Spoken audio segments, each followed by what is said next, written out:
Илим жана зикир. Илим 13. Абу Зар радиаллаху анхудан риваят.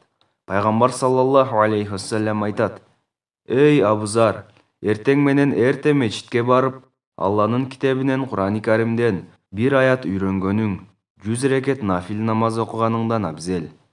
Илимдин бир бөлүгүн таяммум, даарат жана башкаларды жаттаганың, ошол мезгилде мейли амал кылынсын, мейли кылынбасын, 1000 рекет нафил намаз окуганыңдан абзел. Абу Зар радиаллаху анхудан риваят.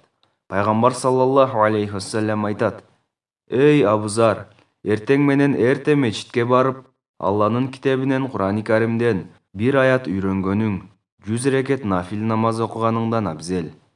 Илимдин бир бөлүгүн таяммум, даарат жана башкаларды жаттаганың, ошол мезгилде мейли амал кылынсын, мейли кылынбасын, 1000 рекет нафил намаз окуганыңдан абзел.